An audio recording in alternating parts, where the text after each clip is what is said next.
hockey player, if you weren't very good, would they even bother with you? No. No. Why are they bothering you? Because you're good. That's right. And now what happens is you just lost. Because now your flashlight, because you're trash talking, now is he aware that his flashlight's on the wrong thing at the wrong time? Is he aware of it? Yes. No, he's not. And if he's not aware that his flashlight is on something that he has no control over, how can he bring it back? He can't. And so, again, I love when guys trash talk. And here's why. This is what I want you guys to understand. If that guy's screening me and he's trash talking me, where is his focus? On you. And guess where it's not? On the game. In the game. And that's exactly what I want. Because now he's not paying attention to what he should be paying attention to, and I just won. Yeah. So I'm not saying it's easy, guys. I'm not. And you're going to hear me say this phrase over and over again. The problem is not the problem. Let me say that again. The problem is not the problem. Trash talking is not the problem. If you could do me a big favor. What's your name, big guy? Uvito, Okay, you what's it say? What's that question underneath the stop sign say? how will I respond to concerns outside of my control? So is trash talking going to happen? Yeah. Right, that's not gonna go away, right? But now, when that happens, now, Johnny talked about tonight, how I gotta bring my flashlight back to the game. Is it easy? No, it's not. But do we have control over our eyes? Do we have control over our ears? Do we have control over our arms? Yes. So now I'm gonna bring my focus back to the game. Good example. Next, what did you write down for non-controllable? When someone touches a goalie.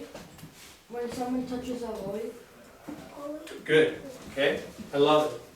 Okay, and as a goalie, again, I used to get guys all the time, guy would take a shot, maybe I made his glove safe, now the guy comes in and snows me. Right? I know what he's trying to do. You know what I do? I give the puck to the ref, I skate to the corner, I take a breath. Am I mad? Am I upset? No. No. Somebody just snowed you in the face? You're upset. Well, I'm mad, I'm frustrated, and this is what I'm going to teach you guys. We have no control over our emotions. It's okay to get mad. It's okay to be frustrated. What do we have control over? Our emotions. No, we don't have control over our emotions, but we have control over Actions. and how we respond to it. That's why, so I'll take a skate in the corner, and I'll feel the wind against my face. And I will take a breath. And when I come back, I'll take a drink of water, and that's by me taking that water, it grounds me. Now I'm not thinking about the previous play, now I've hit the reset button, and now I'm back in the moment. So I don't have control over my emotions, but I definitely have control over how I choose to respond to them. Great example. Your turn, sir. When somebody scores. Right. Okay, so there's going to be great plays. That's the game of hockey. Like I always joke with my goalies, hey, if you're a goalie and you don't like getting scored on, don't be a goalie. Because the best goalies in the world, the best. And here's what I didn't hear anybody say. I'll give you an example. Hold up. Okay. Carey Price, Andrei Vasilevsky, Sergei Bobrovsky. The last 3 years, those guys played unbelievable in the playoffs. Unbelievable. Not one of them won the Stanley Cup. So one of the things, say it again, your example? When somebody scores. Right. So I have no control. Sometimes they're going to make a great play.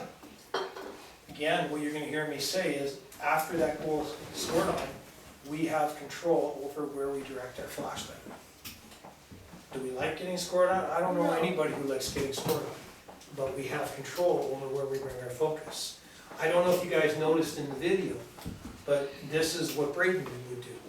He would take his water bottle and he would squirt it up into the air, and he would watch a drop go all the way up, and then he'd watch a drop go all the way down. Here's why he did this. One, can I watch a a water drop in the past? No. Can I watch a water drop in the future? Yes. No, because you haven't dropped it yet. When's the only time zone that I can watch a water drop? When you do it. In the moment. And is he in his head? Yes. No. No, he's out of his head. Because, again, this is a key thing. When we're playing our best hockey, listen to this phrase, I'm playing out of my mind. The number one reason for training, why you guys are coming to the academy and doing all your work, is so that when you go play, you're not thinking. You're just seeing, reading, reacting.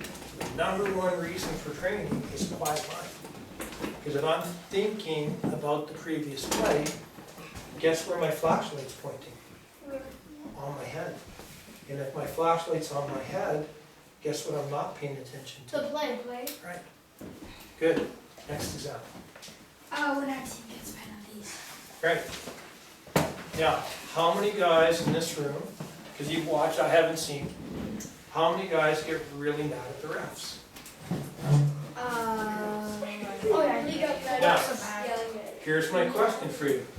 Right? Are refs going to make good and bad calls? Yes. Do we have control over that? No. Now, how many guys are aware that their flashlight is on the ref? None. And if we're not aware of that, there's a mental trap.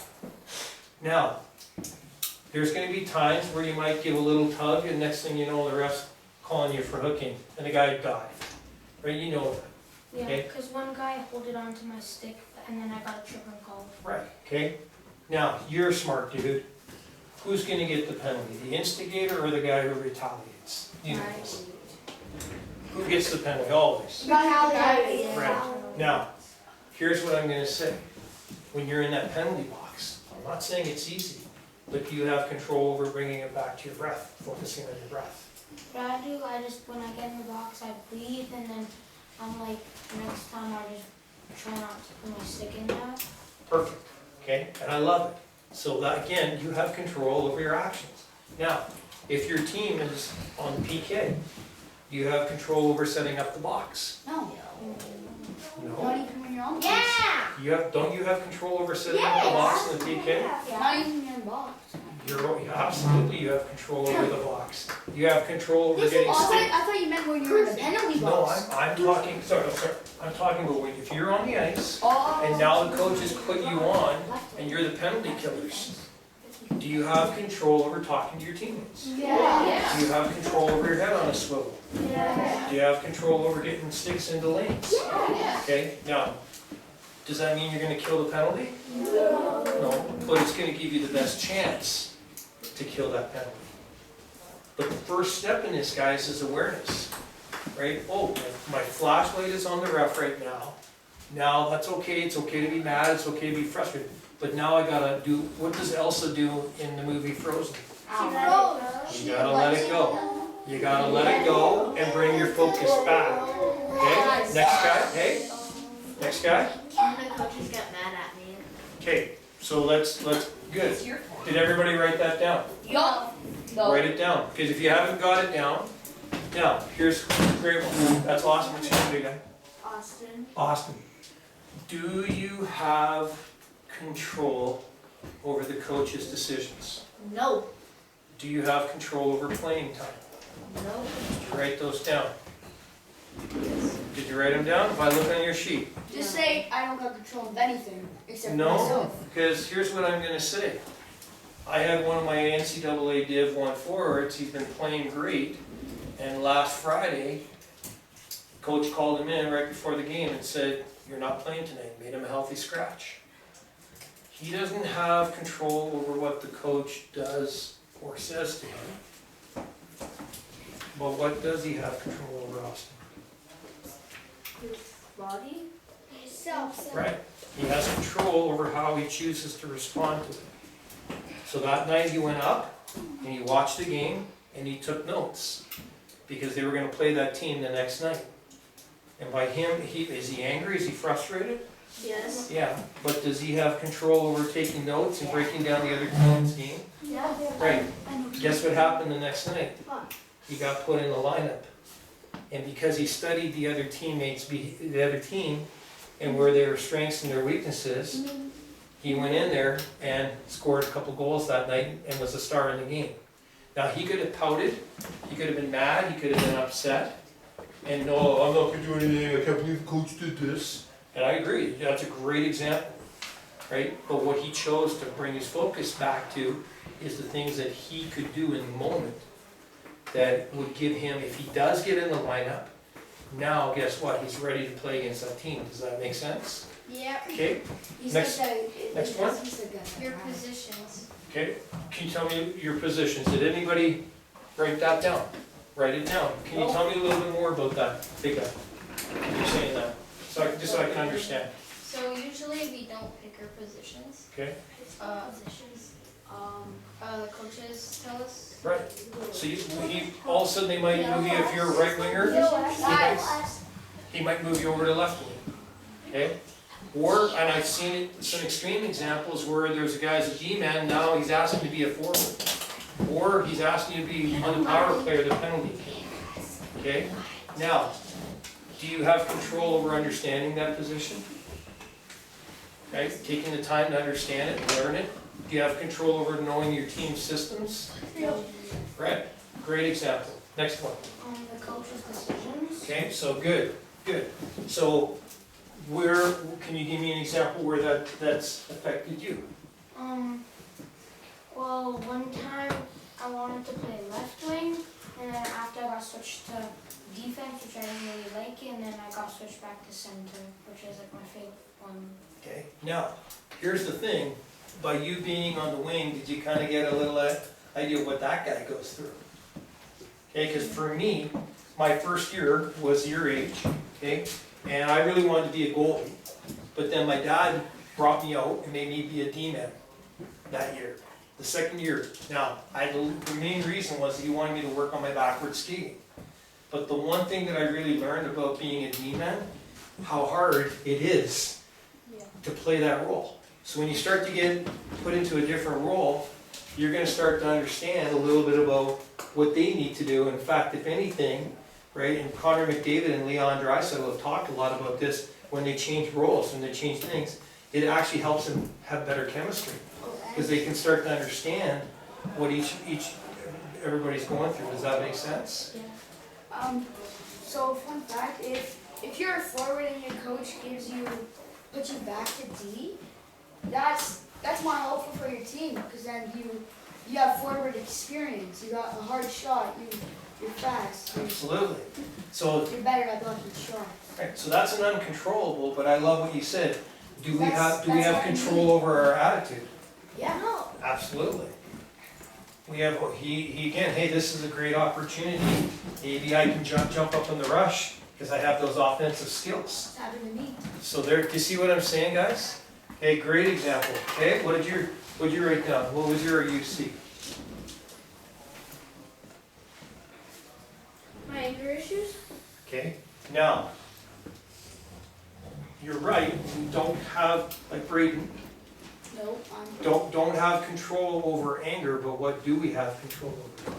What's that? But what specifically? Our actions? Right. So again, you're never gonna hear me ever tell you not, like I told Braden, it's okay to be angry. You saw that Boston Bruins player ready to chop his head off. What? Do you see it? Yeah. Okay, now in junior, okay, junior Braden would have turned around, punched him in the head. But you know what he did there? He was angry because the guy was interfering with him. But you know what Braden did? What? He actually just smiled. He didn't hit him. Didn't touch him. Because he has control over his eyes. He has control over his arms. So one thing, again, because now, and here's what I'm gonna say, if I see that you're getting angry on the ice, and I'm the opposing coach, you know what I'm gonna tell my teammates to do? Keep bothering him I'm gonna keep bothering him, because this guy's gonna lose control. and get a penalty. That's exactly what I want. But I'm saying same thing to what he just said, right? Guys are gonna try to get in your head, right? And what I'm saying is, if they can start to see that they can do that, they're gonna keep going after you. So you don't want them to know that they can get in your head. Correct. The guy in Boston. I'm not telling you not to be upset, okay? Like on the way here, coming down on the white line, I had someone cut me off. I had someone cut right out in front of me. Do I wanna pull out a gun and, No. what do I have control over? Your body. You know what I did? Your I was car. mad, put my hand on my tummy. Why did you shut your eyes if you were driving? No, he stopped. You're right, because sometimes we can't. You're right. Sometimes, again, I can take a breath with my eyes open. Now, just like you're passing, you're skating, and you're shooting, how to get good at a skill?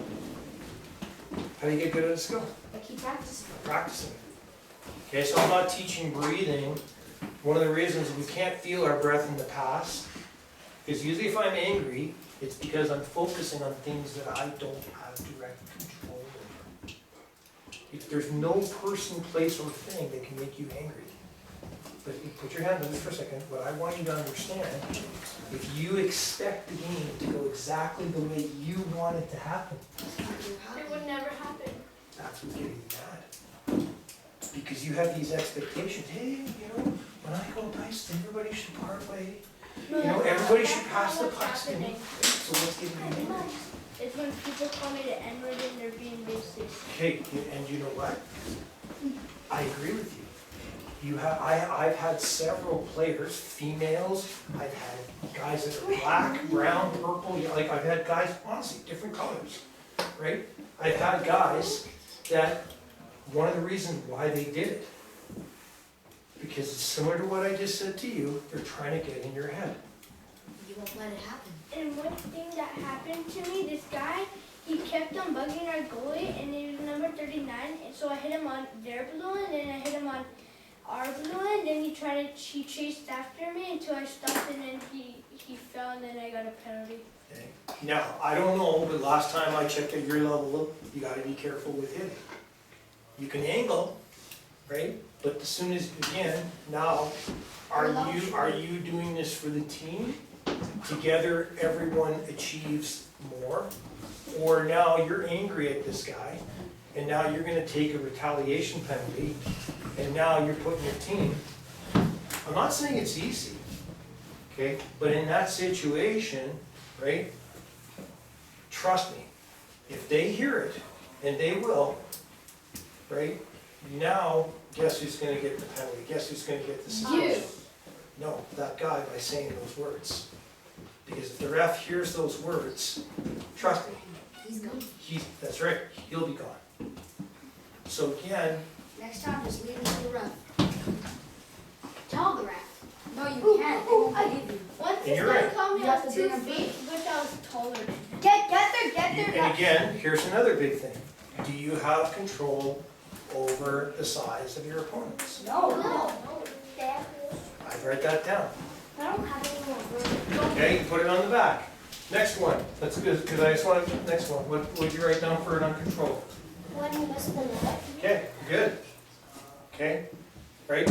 Every time, there's gonna be times where you take a shot, right? You're trying to pick a corner, right? And you miss the net. In that moment, do we have control over where we bring our focus back? No? Really? Yes. Yes or no? Yes. Okay, because now if I'm in my head, oh man, I'm thinking about the previous play, now where's my flashlight? And guess where it's not?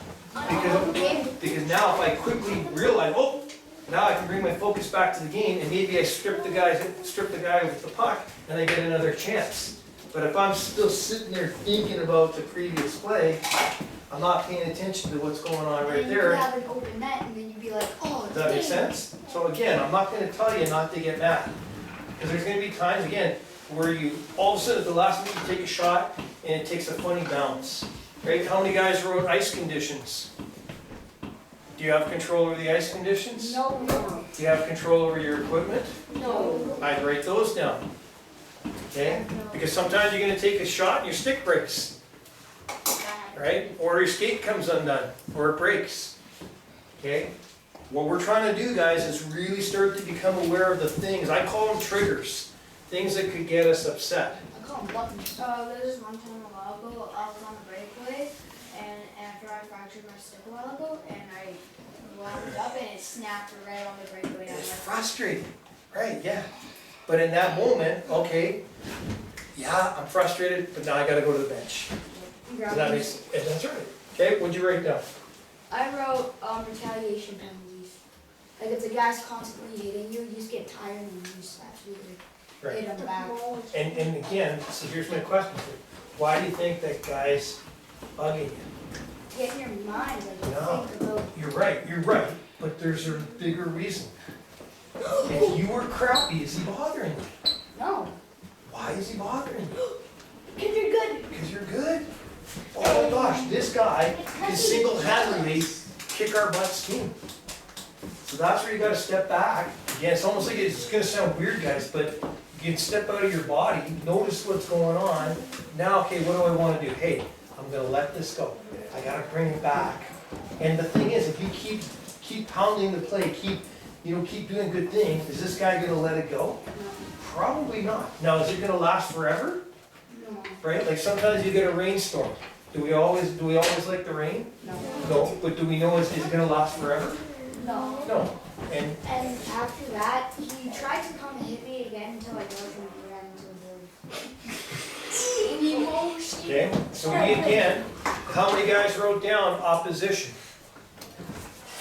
We have no control over the opposition. How many guys wrote that down? Opposition. Like the opposing team, we don't have control over what the other guy does, Other teams' positioning. right? Okay, what'd you write down, big guy? When someone hits you hard in the boards. Okay, yep, that's the opposition. Okay, what'd you get? I wrote down when you lose a face-off. Good. The other one, I don't know about you, coach, but the one that I see is guys get really, really upset when they make a mistake on the ice. That's possible. How many guys get really rattled when they make a mistake? Oh yeah. Now, I'll say this little phrase again. The problem is not the problem. Are we gonna make mistakes? Yes. Right? The Oilers, the last 2 games, have they made mistakes? Yes. So why is it okay for pros, but it's not okay for you guys? It is okay for us. That's right. So again, mistakes are gonna happen. It's how am I gonna respond to the mistake? It's learning opportunities. That's right. That's exactly right. Okay, what'd you get down? I wrote when you're wide open and nobody passes. Yeah. Right. Do we have control over our teammates? No. Okay, because I heard that there was some fighting on this team. Yep. Wait, what? That's what I heard. Yep. Now, do we have control over our teammates' behavior? No. Right? But what do we have control over? Ourselves. Right. actions. Now, let's watch here. Okay? Can I say one quick question? Yep. Wait, did like that Boston Bruins guy get a penalty after trying to hit Braden? We did. So Braden sucked them in. And now his team created a power play. When And- they go. And they scored. In the video, he hit him. But the ref saw that. Oh, so he didn't hit him. Oh, he didn't hit him, but he saw that, but the ref saw that he had intention to try to hurt him, and he called a penalty. Okay, bring it back here. I'm just gonna give you some ideas, guys. Write them down as you're hearing them. Welcome to the second video clip in the Managing Uncertainty series around controlling the controllables. So this clip is going to include why it's important to focus on what you can control, along with the benefits of doing so. I'm going to provide you with examples of what is in and out of your control, specifically in sports. And then finally, I'm going to provide you with some practical exercises, along with some tips to practice focusing on what is in your Here, so control. you can write it down. I'm gonna send it down, I'm gonna send it to you guys, okay? So let's start off by explaining why it's important to focus on what you can control. And there will be times when you cannot control everything, but there's no point in wasting any of your valuable time or energy on something that you cannot control. So it's really important that you acknowledge it and then move on to something that you can control. Now, if you, again, so I'll pause it here, if you wanna write some of this down, okay? So again, the first step in this, guys, is you have to realize that there's gonna be times before the game, during the game, after the game, that you can't control everything. Okay? And again, if you're putting your time and energy into things that you can't directly influence, and you don't see any results, you don't see any changes, how are you gonna start to feel? Right. So, do you see the second point where it says, there's no point wasting valuable time and energy on something that you can't control? So again, you have this guy bugging you, you guys brought up some really good examples, right? Acknowledge it. It is what it is. The guy's not being nice. The guy's trash talking me, he's playing dirty, right? It is what it is. Do I like it? No. Right? We know in the next couple of weeks what's gonna happen here in the province of Alberta weather-wise. It's gonna snow. Right, there's gonna be snow. Do we tell the big guy upstairs, hey, don't snow? Right? No, but I'm being serious, like, we don't have control over the weather, right? But what do we have control over? Ourselves. Right, putting clothes on, okay? You don't want to put clothes on, let's just go to school naked. Would that be love No. in the sport? Hey, but And there are loads of different benefits as a result of focusing on what you can control. But some of these include, by putting your effort into what you can impact, you can make a bigger difference. You have more focus and energy on the task. Where's your You have flashlight? motivation to take that next step forward in anything that you do. And you are far more likely to experience success by focusing on what you can control. Now we've identified why it's important to focus on what you can control, as well as highlighting the benefits of doing so. I thought it'd be useful to just illustrate some examples of what we mean when we say focus on what you can control, and try not to be distracted by things that are outside your control. So my first examples are all factors that are in your control. So these include the amount of effort you put into training, your response to a situation, your motivation and energy levels, your focus at a